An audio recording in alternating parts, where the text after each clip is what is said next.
Hi, everyone. My name is Rafael Bobenrieth, and here are a few reflections I've been asked to offer in anticipation of Father's Day here in the year 2020. The greatest challenge for our family, I would say, has been the physical separation from our parents. Both my parents and my wife Susie's parents, all of whom are in their 80s, and they all have significant health issues. Um, we've really lost something pretty significant that no amount of video conferencing can replace. It's also really difficult, the daily risk management decisions that we have to make about if and how we interact with families, friends, neighbors, and how we go about doing essential tasks of living. It all can be really quite overwhelming at times. Are we doing stuff that's too risky?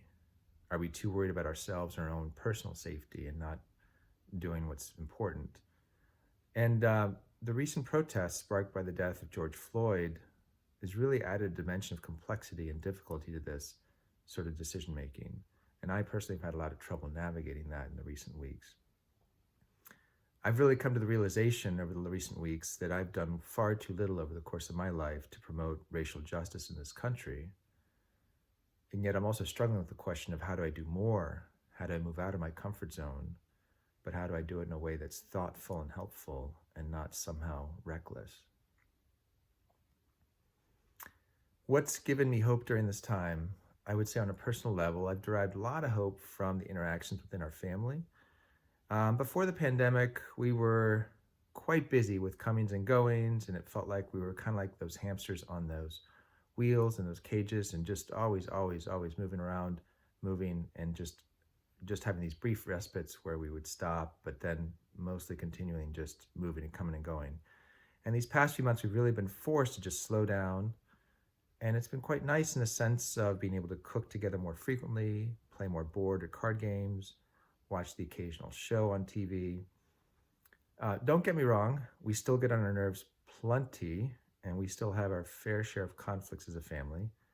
But I think there's a deepened sense of connection of family and a bond with each other. As a whole society, I would say that I've been encouraged by how people of faith have been helping out each other, especially at the start of the pandemic. For example, on our block, we check in with each other, our neighbors do, and we will let each other know, for example, when we're headed to the grocery store sometimes. And so that allows perhaps those who are more vulnerable to COVID-19 to make fewer trips to the grocery store. Little things like that really mean a lot. And then on a larger, bigger issue, societal level, I'm so pleased to see people, especially white people, young people, protesting for the humanity of our Black and brown brothers and sisters. And this is really helpful to me because it helps me do something that Martin Luther King once said, um, which is urging people to move from the fatigue of despair to the buoyancy of hope. And that helps me do that. What have I missed about St. Andrew? Well, before the pandemic, when I attended Mass at St. Andrew, there was always at least one moment when I would get what I call a goosebumps moment, which is basically, it might be during a song, it might be during a reflection that someone was offering.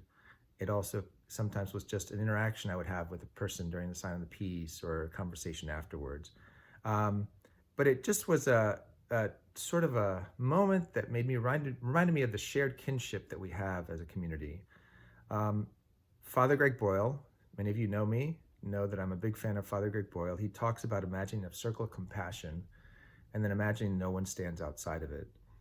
And I'm no theologian, but in those goosebump moments, I think that whatever you want to call it, Christ, God, the Holy Spirit, is working in our midst and helping us to create that circle of compassion.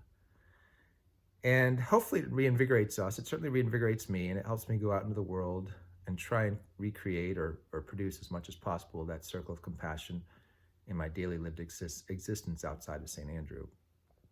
And I miss those feelings.